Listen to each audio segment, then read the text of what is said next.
So, what makes a base strong? Hey guys, this is a really requested video, and that is, how do you build a strong base? First things first, all bases will be defeated at one point or another. The point of building a strong base is to resist the attack longer, not allow players around your level to defeat your base. If a higher level attacks your base, it's very likely they will defeat it, and that's just the point of the matter. They're a higher level. The number one thing to keep in mind when building a base is building a smart base. Smart bases are bases that other players can use to defend your resources during wars and events. Again, strong is subjective, but you want to make sure that it is a base that is easily defended by teammates. It is fairly simple. Keep it short, tall, and focused. What is a short base? It's subjective, but anything above 21 towers is considered a long base. So let's dive right into towers. There's really two types of functions when it comes to towers, and that is, one is going to produce damage and the other is going to be a support tower. Damage is going to be pure damage function, support is going to mitigate damage, or it's going to enhance other towers, protect or heal other towers. And towers can be sorted in such a manner.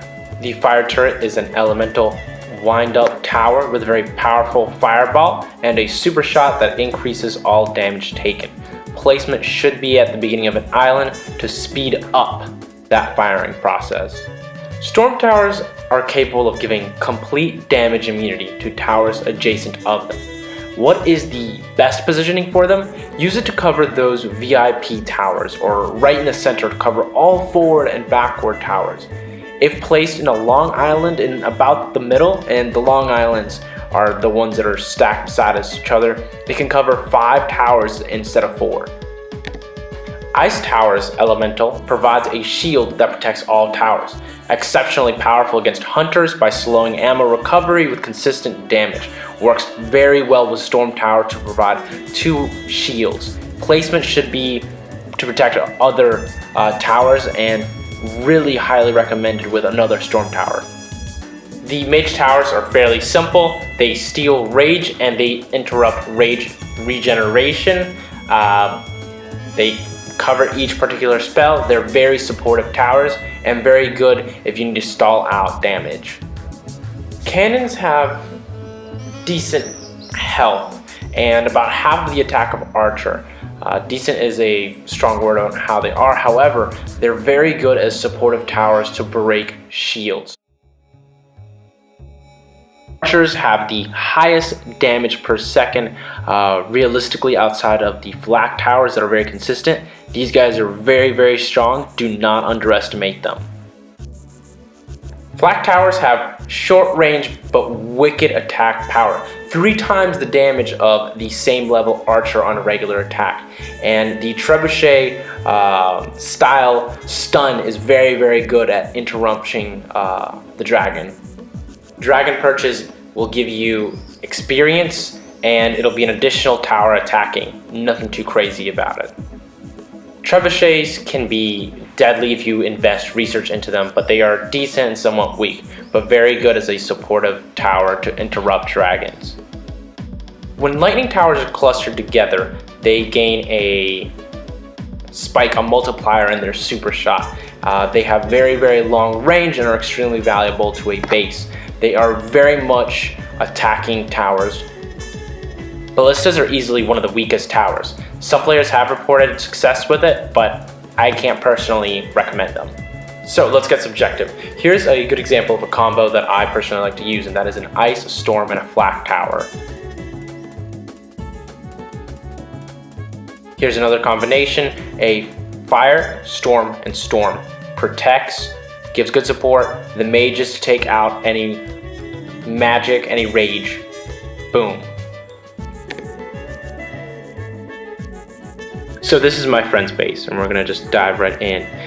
See that right there? Unexposed, no mage, gonna get taken out by an invisibility shield spell easily. So we'll move on over here. This one's particularly egregious. The lightning tower has nothing adjacent to it, therefore it's not going to be an optimum position to attack. So here we go, and we're looking at a prime example of someone that she's done really good. Her middle island is going to be very, very tough. Sadly, she has that lightning tower again and that empty space right there. That means that her island has already been weakened.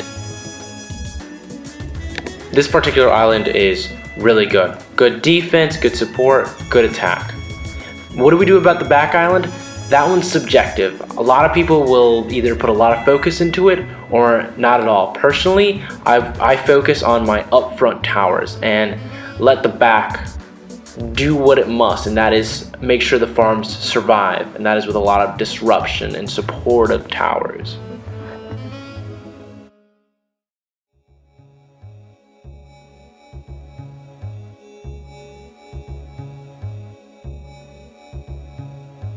So this next part is going to be showcasing some of the ranges, so you'll be able to see that the towers do have shorter ranges, different ranges.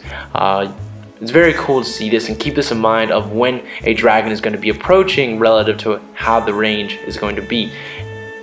It's good to also note the location of your mages and what they're going to be covering, when they're going to be blocking. For example, you can see that the blue range will be able to stop dragons that get to that point. It'll block off their blue spells. Here you can really see that short flak range versus an ice tower. Flak tower just has a short range. That's the reality of it, but it's very, very potent.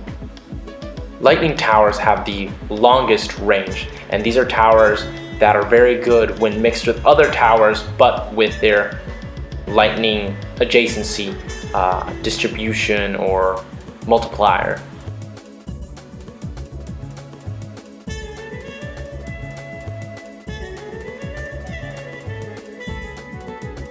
When you see the two lightning towers connect, that circle right there that you saw, that means that they are giving each other the multiplier, the adjacency. So here's some really awful basics.